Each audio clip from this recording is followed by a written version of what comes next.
ನೋಡೋದು ಯಾವಾಗ? ಧ್ಯಾನ ಮಾಡಿದ್ರೇ ಸಾಧ್ಯ. ಈ ದೇಹಗಳಿಂದ ಒಂದೊಂದೇ ಹೊರಗೆ ನಿಂತು ಈ ದೇಹಗಳ ರೂಪವನ್ನು ಆಟೋಟೋಟಗಳು ನೋಡಿದಾಗ ಅವುಗಳನ್ನ ತಿದ್ಕೊಳ್ಳೋದಕ್ಕೆ ಸಾಧ್ಯವಾಗುತ್ತೆ. ಆಗ ಈ ಕ್ಲೇಶಗಳು ನಿವಾರಣೆ ಆಗೋದಕ್ಕೆ ಸಾಧ್ಯವಾಗುತ್ತೆ. ಇದು ಧ್ಯಾನದಿಂದ ಸಾಧ್ಯವಾಗುತ್ತೆ. ಇದು ಒಂದು ವಿಧಾನ. ಇನ್ನೊಂದು ವಿಧಾನ ಇದೆ.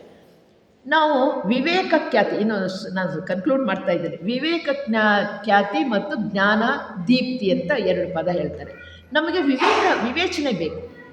ಯಾವುದು ಸರಿ, ಯಾವುದು ತಪ್ಪು, ಯಾವುದು ನಿತ್ಯ ಅಂತಕ್ಕಂಥ ಬುದ್ಧಿ, ವಿವೇಚನಾ ಶಕ್ತಿ ಅಂತೀವಿ, ವಿಚಾರ ಶಕ್ತಿ ಅಂತ ಹೇಳ್ತೀವಿ. ವಿಚಾರ ಶಕ್ತಿ ಅಂದರೆ ಹೇಗಿದೆಯೋ ಅದು, ಇದು ಸರಿ ತಪ್ಪು ಅಂತಕ್ಕಂಥ ಜಡ್ಜ್ಮೆಂಟ್ ಕಳ್ತಕ್ಕಂಥ ವಿವೇಕ, ಅದರ ಅರಿವು ನಮಗಾಗಬೇಕು. ಇಲ್ಲಿ ನಾವು ಎಷ್ಟು ವಿಚಾರಗಳನ್ನ ತಿಳ್ಕೊಂಡು ಎಕ್ಸ್ಪ್ಲೈನ್ ಮಾಡಿದ್ರು ಕೂಡ ಆ ಸತ್ಯದ ಅರಿವು ನನಗಾದರೆ, ನೋಡಿ ಇದು ಭಾಳ ನಾನು ಹೇಳ್ತಿರೋದು. ನಾವೀಗೆಲ್ಲ ಏನು ಮಾಡ್ತಾ ಇದ್ವಿ, ವಿವೇಕ ಖ್ಯಾತಿಯಲ್ಲಿಲ್ಲ ನಾವೆಲ್ಲನೂ ಕೂಡ ಹೌದು ಹೀಗೆ ಮಾಡಿದ್ರೆ ಹಿಂಗಾಗುತ್ತೆ, ಹೀಗೆ ಈ ಥರ ನಡೀತಿ ಅಂತ ಎಲ್ಲ ಹೇಳ್ತೀವಿ. ಎಷ್ಟು ಜನಕ್ಕೆ ಅನುಭವ ಆಗಿದೆ ನಾನು ಆತ್ಮ, ಈ ದೇಹ ನಾನಲ್ಲ ಅಂತಕ್ಕಂಥದ್ದು?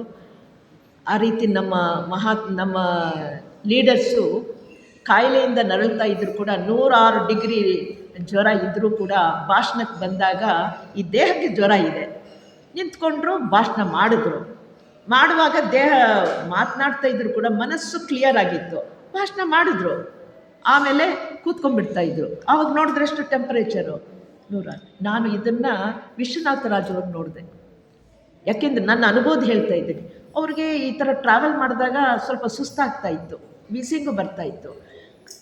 ಭಾಷಣಕ್ಕೆ ನಿಂತ್ಕೊಂಡ್ರೆ ಆ ವೀಸಿಂಗೆಲ್ಲೋ ಅದೇನಿಲ್ವೋ, ಅದೇನು ಕಂಠ, ಏನು ವಾಗ್ಝರಿ ಮಾತಾಡ್ತಾಯಿದ್ರು. ನನಗೆ ಇವ್ರಿಗೆ ಇಷ್ಟು ಬಂದಾಗ ಸ್ವಲ್ಪ ವೀಸಿಂಗ್ ಇದೆಯಲ್ಲ, ಹೆಂಗೆ ಮಾತಾಡ್ತಾರೆ ಅಂತಂದರೆ ನಿಂತ್ಕೊಂಡ್ಬಿಟ್ರೆ ನೋಡಿ, ಇದು ವಿವೇಕ ಖ್ಯಾತಿ ಅರಿವಾಗದು. ನಾನಲ್ಲ ಈ ದೇಹ ಅಂದಾಗ ಏನಾಯಿತು, ಈ ದೇಹಕ್ಕೆ ಬಾಧೆ ಇದೆ, ಅದು ಕಟ್ಟಿಕೊಂಡ್ರೆ ನಾವೇನು ಮಾಡೋಕ್ಕಾಗಲ್ಲ. ಈ ದೇಹ ಬೇರೆ, ನನ್ನ ಮನಸ್ಸು ಪ್ರಶಾಂತವಾಗಿದೆ ಅಂದಾಗ ಯೋಚನೆಗಳು ಬರೋದು, ನಮ್ಮ ಮೇಲಿಂದ ಯೋಚನೆಗಳು ಮಾತುಗಳು ಬರುತ್ತೆ. ಭಾಷಣ ಮಾಡ್ತಾಯಿದ್ರು. ಜಿನರಾಜ್ ದಾಸರು ಹಾಗೆ ಕಾಯಿಲೆ ಇದ್ರೂ ಕೂಡ ನಿಂತ್ಕೊಂಡು ಮಾತಾಡ್ತಾಯಿದ್ರು. ಆಮೇಲೆ ಕೂತ್ಕೊಂಡ ತಕ್ಷಣ ಜ್ವರ, ಯಾವಾಗ ನನ್ನ ಪ್ರಜ್ಞೆ ಈ ಮೆದುಳಿಗೆ ಬರುತ್ತೋ ಮತ್ತು ಇದ್ರದ್ದು ಬಾಧೆ ಆಗ್ತಾಯಿತ್ತು. ಹಾಗೆ ನಮಗೇನೇ ನೋವಿದ್ರೂ ಕೂಡ ಈ ದೇಹದಿಂದ ಹೊರಮುಖವಾಗಬೇಕು. ಆಗ ಇದ್ರ ಪಾಡ್ದು ಅದು ನೋಡ್ಕೊಳ್ಳಿ, ಅದಕ್ಕೆ ಟ್ರೀಟ್ಮೆಂಟ್ ಅದು ಕೊಟ್ಕೊಳ್ಳೋಣ. ನಾವು ಯಾಕೆ ಮನಸ್ಸು ಕೆಡಿಸ್ಕೊಳ್ಳೋಣ? ನಾವು ಕೆಡಿಸ್ಕೊಡಲ್ವಾ?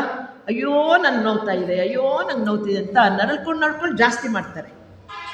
ರೋಗ ನರಳಿ ಜಾಸ್ತಿ ಆಗುತ್ತೆ. ಅದ್ರ ಪಾಡ್ದು ಅದಾಗಿದೆ, ತೊಂದರೆ ಆಗಿದೆ, ಅದಕ್ಕೇನು ಬೇಕೋ ಟ್ರೀಟ್ಮೆಂಟ್ ಕೊಡೋಣ. ಮನಸ್ಸಾಗಿ ಕೆಡಿಸ್ಕೋಬೇಕು.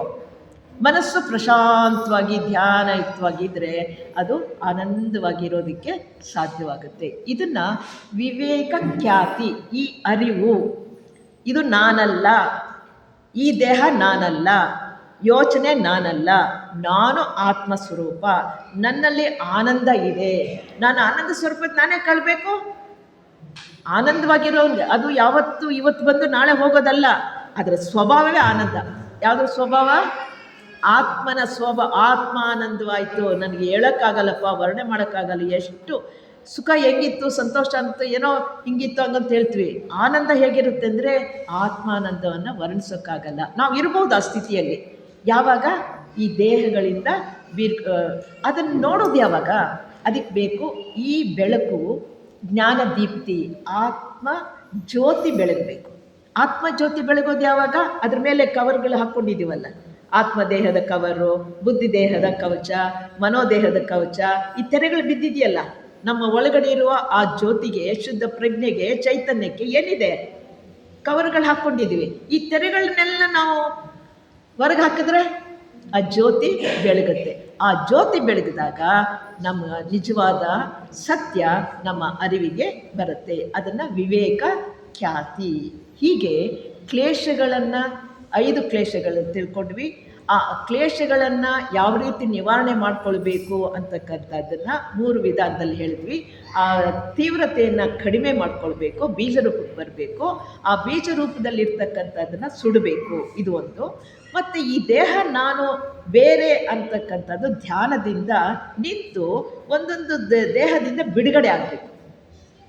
ಈಗ ಸಾಧಾರಣ ಕೈವಾರ ತಾತವ್ರು ನಾನು ಕೇಳಿದ್ದೆ, ಅವರು ಅಲ್ಲಿ ಕೂತಿರೋರಂತೆ, ಎಲ್ಲೋ ಏನೋ ಅನಾಹುತ ಆಯಿತು, ತಿರುಪ್ತಿಯಲ್ಲಿ ಏನೋ ಬೆಂಕಿ ಹಟ್ಕೊಂಡ್ಬಿಡ್ತಂತೆ ಕರ್ಟನ್ಗೆ. ಇವ್ರು ಕೂತಿದ್ದವರು ಈ ದೇಹನ ಬಿಟ್ಟರು, ಹೋದ್ರು ಅಲ್ಲಿಗೆ.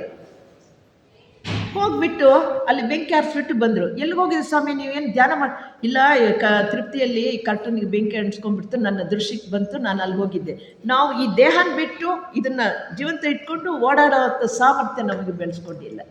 ಆ ಶಕ್ತಿಯನ್ನು ಧ್ಯಾನದಿಂದ ಪಡ್ಕೊಂಡಾಗ ಈ ದೇಹ ನನ್ನ ಉಪಕರಣ, ನಾನು ಬಳಸ್ಕೋಬೇಕಷ್ಟೇ, ಅದು ನನ್ನ ಮೇಲೆ ಸವಾರಿ ಮಾಡಬಾರ್ದು. ಯಾವಾಗಲೂ ಆ ದೃಷ್ಟಿಯಲ್ಲಿ ಇರ್ಬೋದು. ಇದಕ್ಕೆ ವಿವೇಕವನ್ನು ಬೆಳೆಸ್ಕೊಂಡಾಗ ಆ ಅರಿವು ನಮಗೆ ಮೂಡಬೇಕಾದ್ರೆ ಜ್ಞಾನ ಜ್ಯೋತಿ, ನಮ್ಮೊಳಗಡೆ ಇರೋ ಜ್ಯೋತಿ ಬೆಳಗಬೇಕು. ಆವಾಗ ಜ್ಞಾನ ದೀಪ್ತಿ ಬೆಳಗಿದಾಗ ವಿವೇಕ ಖ್ಯಾತಿ, ವಿವೇಕ ಮೂಡುತ್ತೆ, ಸತ್ಯ ಸ್ವರೂಪ ಗೊತ್ತಾಗುತ್ತೆ. ನಮ್ಮ ಸಮಾಧಿ ಸ್ಥಿತಿಗೆ ಏರಿದಾಗ ಇವೆಲ್ಲ ಬರೋದು. ಆ ಸಮಾಧಿ ಸ್ಥಿತಿಗೆ ಏರಿದಾಗ ನಾವು ಎಲ್ಲಿಗೋಗ್ತೀವಿ? ಕೈವಲ್ಯಕ್ಕೆ. ಆತ್ಮ ಸಾಕ್ಷಾತ್ಕಾರವಾಗತ್ತೆ, ಜ್ಞಾನೋದಯವಾಗತ್ತೆ, ಈ ಜನನ ಮರಣಗಳಿಂದ ಮುಕ್ತಿ ಸಿಗುತ್ತೆ. ಆ ರೀತಿ ಈ ಒಂದು ತೈಮಿನಿಯವರು ಈ ಕ್ಲೇಶ ನಿವಾರಣೆ ಬಗ್ಗೆ ತಕ್ಕ ಮಟ್ಟಿಗೆ ಅವರು ತುಂಬ ವಿಶದವಾಗಿ ಹೇಳಿದ್ದಾರೆ. ಈ ಶಾರ್ಟ್ ಆಫ್ ಟೈಮ್ನಲ್ಲಿ ನನಗೆ ಹೇಳುವಂಥ ವಿಚಾರಗಳು ನನಗೆ ತೋಚಿದ್ದನ್ನು ನಮ್ಮ ಮುಂದೆ ಹೇಳೋದಕ್ಕೆ ಅವಕಾಶ ಮಾಡಿಕೊಟ್ಟಂತ ನಿಮ್ಮೆಲ್ರಿಗೂ ವಂದಿಸ್ತೀನಿ.